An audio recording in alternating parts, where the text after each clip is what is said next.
Salut la grande famille, c'est encore moi aussi. BG aussi, tu es nouveau, tu es nouvelle sur ma vidéo. Il faut t'abonner sur ma chaîne YouTube, ma page Facebook, Instagram. N'oublie pas de partager mes vidéos et aussi liker. Bref, la famille, aujourd'hui, voici encore une autre histoire que j'aimerais partager avec vous. Mais bien avant que je partage cette histoire-là, j'aimerais vous demander pardon parce que je ne sais pas Facebook a quel problème avec moi. Oui, ça fait plus de 1 mois et demi qu'on est dedans. Facebook m'ont cassé les pieds. Je ne sais même pas qu'est-ce qui se passe. Je n'arrive plus à avoir d'audience sur ma page Facebook. Mais vous qui regardez mes vidéos, je vous demande pardon. Partagez mes vidéos plutôt. Voilà. Et aussi, partez vous abonner sur ma chaîne YouTube. Partez vous abonner sur ma chaîne YouTube. C'est là-bas même. Il y a des vidéos que vous ne voyez pas ici que je partage sur ma chaîne YouTube. Donc, partez vous abonner là-bas et vous allez donner la force à ce mouvement. Bref, la famille, aujourd'hui, voici une jeune fille qui me confie l'histoire de sa tante qui aimait vraiment la vie facile. Elle dit non, sa tante, c'est vraiment, elle avait les gros yeux, les longs yeux. Quand tu veux la belle vie, conséquence des belles vies t'envoie à l'abattoir de si je savais. L'histoire se passe en Côte d'Ivoire, précisément en Côte d'Ivoire. Je ne peux pas dire le nom de vraiment la ville ou soit voilà, le village, bref. Voilà. Elle dit, sa tante était au village, c'est au village ça a commencé d'abord. Sa tante faisait ses petits trucs, elle vendait des petits manger, surtout au village il y a les trucs qu'on appelle restaurant. Voilà, tu prépares la nourriture et tu dis tu es vendeuse, les gars viennent acheter. Donc c'est comme ça elle a commencé petit à petit. Jusqu'en... Et du coup elle est tombée dans grossiste, c'est-à-dire elle prend manioc, elle achète manioc et ou soit on lui donne manioc, elle s'en vend ça en ville. Et c'était comme ça, elle faisait un peu. Elle est rentrée dans la fête de manioc. Vendre à ticket. Elle donne manioc, elle achète manioc, elle donne ça aux gens, les gens font de la ticket, ça elle prend, elle s'en vend. Vous savez, c'est bien. Au début, c'est bien, elle est bien partie comme ça, elle gagnait sa vie. Mais elle a décidé maintenant de rentrer dans la fête de drogue. Excusez-moi pour le mot, voilà. Elle a commencé à rentrer dedans pour avoir de gros maintenant. Parce que ce qu'elle fait là chez elle, c'est petit. Elle veut avoir les gros lots. L'argent vite fait. Ça veut dire, elle ne souffre pas, elle fait ça une seule fois, elle a son argent, elle a les millions et puis ça passe. Vous savez, dans la vie, même Dieu met tout ce que nous faisons, même vol ou quoi, Dieu est derrière nous, Dieu nous soutient. Mais quand tu exagères, Dieu te laisse même pour dire, au moins Dieu regarde ta souffrance d'abord. Il regarde d'abord bien avant que il te dit, bon d'accord, ça, faut le faire pour un moment. Tu vas résoudre tes problèmes. Mais si tu as pris goût et tu es dedans, il te laisse doucement. Elle dit non, sa tante était vraiment accro à ça. Elle faisait ces trucs jusqu'au village même. Ils ont su que oui, sa tante là, elle faisait toujours la navette. C'est-à-dire, elle quitte au village, elle du pas et puis elle s'en va à Abidjan. C'est-à-dire, Abidjan est devenu comme quelqu'un qui quitte dans ton école et puis tu t'en vas à la maison. C'est comme exemple quoi. Voilà, tu quittes dans ton boulot et tu t'en vas à la maison. Donc, dans la semaine comme ça, sa tante peut aller à Abidjan. Dans la semaine, elle peut aller plus de 3 ou 4 fois à Abidjan. Quand elle s'en va là-bas, elle fait 2 ou 3 jours ou une semaine trop et puis elle se retourne. Donc, au village, les gens se posaient des questions. Mais elle a fait quel business? Elle a arrêté de vendre ces trucs-là. Mais elle s'en va, elle vient. Elle s'en va à Abidjan. C'est comme Abidjan est devenu quelqu'un qui s'en va au travail et puis il vient. Les gens ont commencé à faire les enquêtes au village. Vous-même, vous connaissez, au village, c'est pas enquête, c'est et puis après, maintenant, c'est pour aller tamiser un peu les voyeurs là. Là, ils vont voir. Si tu as un petit marabout là, ou si tu as un vrai marabout là, lui, il va aller tamiser un peu pour voir si vraiment la vie de quelqu'un, toi, tu vas aller voir les marabouts, consulter pour voir. L'Africain. Si on te dit l'Africain. Et les gens ont su que oui, cette dame-là, elle faisait le trafic de drogue. Or, ce trafic de drogue, comment ça se passe? Vous voyez les couches jetables. On achète les couches, etc., les couches jetables. Ceci, dans ça, là, au début, elle mettait ça dans le poulet, puis elle faisait. Poulet, elle prend les poulets fumés, là, soit poulet frais, là. Elle ouvre dedans, et puis elle allait tester, et puis elle met drogue là-dedans. Elle ferme tout. C'est comme elle est en train de vendre les poulets. Elle ferme, les gens ont fait commande, et puis elle s'en va livrer. Au fur elle faisait ça. Elle dit sa tante a construit une maison je peux dire, l'argent qu'elle a eu, c'est pas ce qu'elle faisait là même. L'argent qu'elle a eu là, elle a construit 2 duplex au village. 2 duplex au village. En 1 an, 2 duplex au village. C'est-à-dire, tellement qu'elle a eu l'argent, et puis elle a... Non. Et dans ça, un peu, elle faisait ces choses. Et elle a fait des poulets, ils l'ont attrapé. Quand ils l'ont attrapé, tout le monde ne savait pas, mais eux pensaient que c'était le truc de manioc, business qu'elle faisait. Mais ceux qui sont allés consulter, ils savaient que oui, elle était en affaire de drogue. Et ils ont mis la main si ils l'ont attrapé. Quand ils l'ont attrapé, la dame en question, elle a fait prison. Et je ne sais pas combien d'années on lui a donné, je sais qu'elle a liquidé ses complices, ou je ne sais pas comment ça s'est passé. Elle dit sa tante est sortie. Sa tante n'a pas fait, comment dire, 4 ans, et elle est sortie. Et elle vient au village, elle s'est préparée maintenant. Là, elle a déjà pris goût. Je sais qu'en prison, là-bas, on lui a dit non, que quand c'est le truc comme ça, il faut te préparer. Toi, tu es une femme. Donc, elle allait se préparer. Vous-même, vous connaissez quand on dit préparer. C'est-à-dire, elle allait se laver même pour être vraiment puissante. Une go même. La dame, elle dit sa tante est devenue, je peux dire super. Elle a commencé à, maintenant, elle est quittée en prison là. Elle a commencé à faire des choses maintenant, c'est plus poulet. Elle n'était plus à faire des poulets, pour livrer poulet, tout ça là. Elle est rentrée dans couche.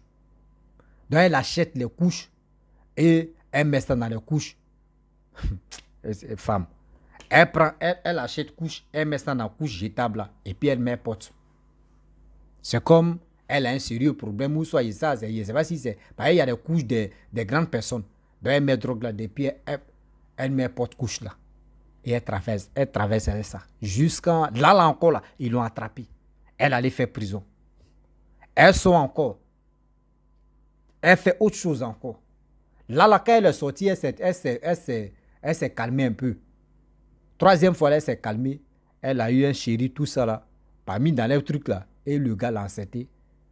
Elle ne pouvait pas faire les trucs. Elle a accouché. Quand elle a accouché, c'est là qu'elle va reprendre encore.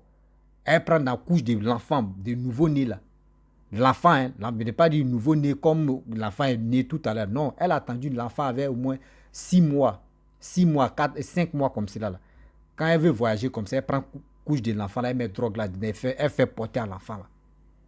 Ou souvent, où l'enfant même a chié, dans les couches où l'enfant a chié là, elle prend ça, elle met drogue là, et puis elle ferme. C'est comme elle a mis ça dans son sac, là elle ne peut pas jeter en route. C'est comme ça elle faisait. C'est comme ça. La vie facile d'aujourd'hui, je ne sais pas pourquoi aujourd'hui, femme comme homme, tout le monde veut la vie facile. Tout le monde veut la vie facile. Et dans ça, sa tante faisait ça, un peu, elle faisait ça jusqu'à... Ils l'ont... On dit... c'est que Dieu, quand Dieu veut te punir, là, toi-même tu vois comme c'est, puis tu pleures. Tu vois la chose et puis toi-même tu pleures. Dans ça, elle faisait ça, elle faisait ça, elle faisait ça, elle faisait ça, elle faisait ça. Jusqu'à un jour, elle est tombée, les cas est tombé si coupé de route. Parce qu'elle ne peut pas partir avec personnel, ils vont trop contrôler. Les cas est tombé si coupé de route. C'est le coupé de route là. Parmi les coupés de route là, elle connaissait quelqu'un. Parmi les coupés de route là, elle connaissait quelqu'un. On dit ils ont tué la dame, ils ont laissé l'enfant. Je sais que c'est celui même qui connaissait, ou soit celui même que la dame connaissait qui a tué l'enfant, et la dame, et puis laissé l'enfant. Ils ont pris l'enfant, ils ont fait des trucs, tout ça, ils ont amené la femme à la morgue, elle avait les papiers, tout ça là. Donc ils ont fait tout annonce. Et c'est là les parents ont su que oui, c'est leur fille qui a été tuée. Tout ça là.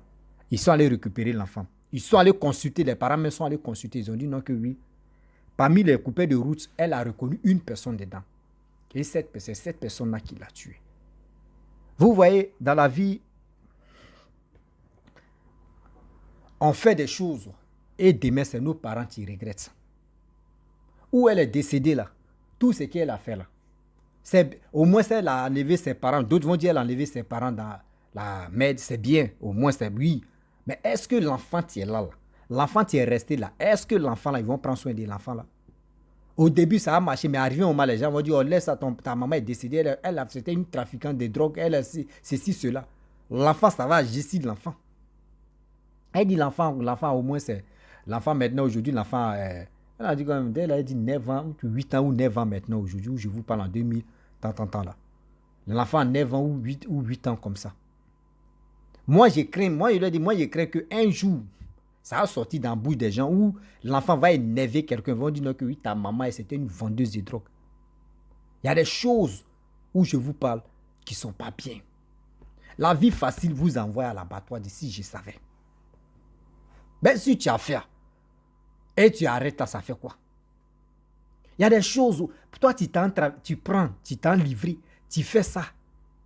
Et les gens vont l'acheter pour aller gâter les têtes. Et puis toi, tu es content, tu es content parce que toi, tu as eu ton argent dedans, tu t'en fous. Ceux qui vont aller prendre, mais ceux qui prennent ça là, les gars font des bêtises avec ça. D'autres font des bonnes choses qu'eux connaissent, qu'ils appellent bonnes choses. Eux, ils prennent ça pour faire l'inspiration. Mais d'autres même prennent ça pour faire des trucs négatifs. Réfléchissez, réfléchissons un peu quand on veut faire des choses.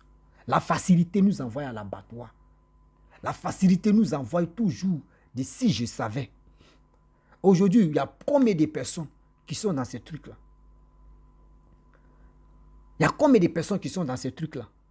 Mais vous qui êtes dans ces trucs-là, moi, je vous demande pardon. Réfléchissez un peu que toi, tu vends ou toi, tu t'en livré. Parmi ce que tu as livré, là, ton enfant peut fumer ça. Mais si toi, tu n'as pas, tes enfants sont encore petits, mais n'oublie pas que tes parents, tes petits frères, tes grands frères, tes connaissances peuvent fumer ça pour venir toi-même te faire du mal. Toi-même pour venir te faire du mal. Arrêtez. La vie facile. Et puis, regardez très bien.